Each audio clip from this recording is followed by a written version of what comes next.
Imagine a world without coins, without banks, without credit cards or digital wallets. A world where every exchange depended on what you had and what someone else wanted. For thousands of years, humanity relied on one simple system: barter. Barter worked in small communities. A farmer could trade grain for meat, a potter could exchange bowls for cloth. But as societies grew, this system began to fail. What if the person who had what you wanted didn't want what you offered? Trade became limited by coincidence. People needed something universal, something everyone would accept. At first, that universal thing was whatever was rare or useful: salt, shells, animal hides, even stones. In some cultures, salt was so valuable that it paid soldiers. The word salary comes from sal, meaning salt. But these early currencies were fragile and inconsistent.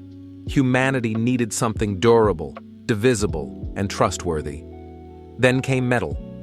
Gold, silver, and bronze soon replaced fragile goods. Around the 7th century BC, in the ancient kingdom of Lydia, in modern-day Turkey, the first coins were minted. Each bore the seal of a ruler, turning currency into a symbol of authority and trust. From that moment, money became a shared belief rather than a mere object. As the idea spread, empires like Persia and Rome used coins to tax, trade, and expand. In China, coins were designed with square holes so they could be strung together, portable and practical. Money began to connect distant civilizations, fueling commerce across continents. Yet coins had limits. They were heavy and dangerous to transport. During China's Tang Dynasty, merchants began using paper notes that represented stored metal, the birth of paper money. It was lighter, safer, and soon accepted widely.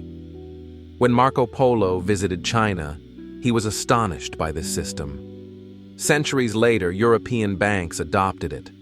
By the 17th century, institutions like the Bank of England printed banknotes, promises that each paper note equaled a fixed amount of gold. Money had evolved from substance to idea. The Industrial Revolution accelerated this change.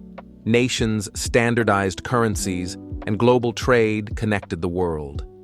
Money was no longer just a tool of exchange. It became the foundation of society. In the 20th century, the next transformation arrived. Credit cards allowed people to spend money they didn't physically hold. The concept of a cashless society began to take shape. Then came the digital revolution: online banking, electronic transfers, and mobile payments. Today, most money exists only as data, not as paper or metal. And now, a new chapter has begun.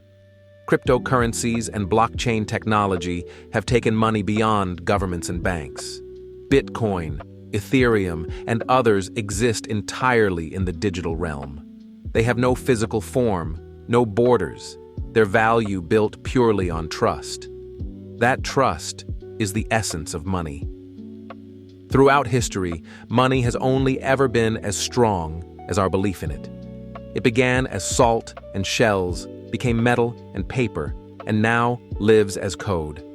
But one truth remains: value is a story we agree to tell. Money is not made of gold or numbers. It's made of belief, the invisible agreement that shapes economies, builds nations, and defines power.